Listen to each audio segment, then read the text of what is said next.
objectifs de ma mission avec mes collègues, c'est de passer en revue l'état d'exécution de tous ces programmes de façon à avoir une idée claire des progrès qui ont été accomplis en termes de résultats et d'impact, mais également des défis qui restent posés afin que nous les adressions ensemble. Le deuxième objectif de ma mission, c'est que nous sommes en train de préparer notre cadre de partenariat avec le Niger, cadre qui va guider nos interventions sur les 5 à 6 prochaines années.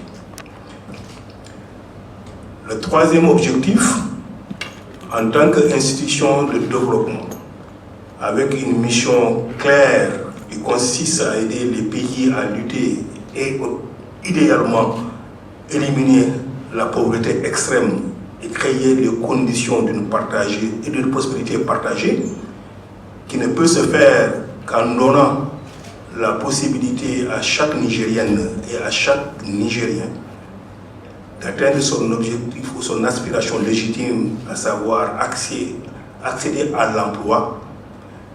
Nous allons échanger avec le gouvernement pour voir comment un certain nombre de portes d'entrée que nous avons définies au niveau du groupe mondial, qui, de notre expérience, et à partir de l'expérience mondiale, montre que ces secteurs-là sont créateurs d'emplois, comment encore accélérer la cadence et élargir l'éventail de nos interventions dans ces secteurs-là.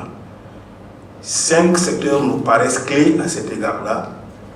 Celui donc des infrastructures, y compris l'énergie conducive pour la création de l'emploi, important pour le Niger, pays vaste, mais également un pays enclavé, dont les aspects de connectivité physique, mais également profiter des opportunités que présente le digital, sont essentiels pour avoir des effets d'entraînement sur l'ensemble de l'économie. Un deuxième secteur aussi est très important pour le Niger, potentiellement créateur d'emplois, et vous le savez déjà de toutes les façons, c'est le secteur de l'agriculture, mais l'agriculture qui doit être modernisée, qui doit bénéficier de la mécanisation, mais également du renforcement des capacités des agents agricoles à travers la formation, etc., et le renforcement des coopératives, pour que l'agriculture soit aussi un entrepreneur quelque part. Et ce qui pourra nécessairement contribuer à l'augmentation de la productivité de ces agriculteurs-là. Donc, deuxième secteur extrêmement important. Le troisième secteur qui nous paraît extrêmement important, à cet égard-là, c'est le secteur de la santé.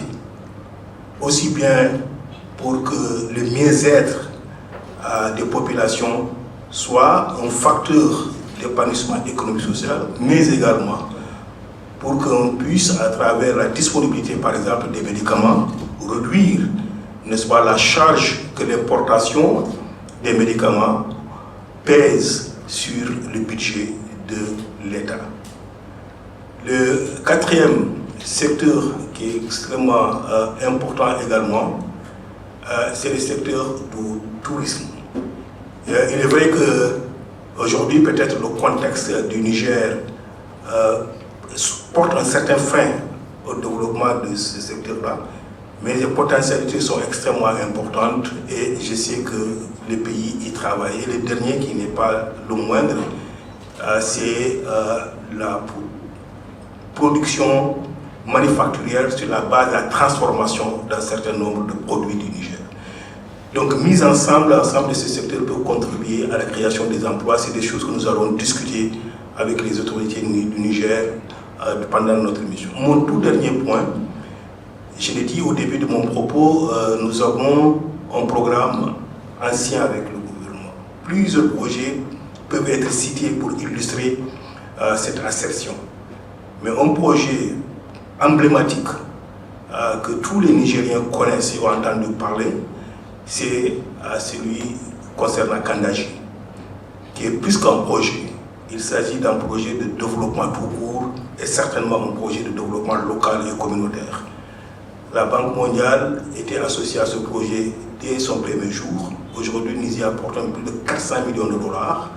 Nous savons que le contexte mondial et le contexte spécifique du Niger impact sur l'état d'exécution de ce projet. Nous sommes là avec nos collègues pour voir comment on peut enlever tous les goulots d'étranglement pour ce projet afin qu'il ne s'agisse pas seulement d'un rêve que nourrissent les Nigériens par rapport à ce projet, mais un rêve qui peut véritablement devenir une réalité.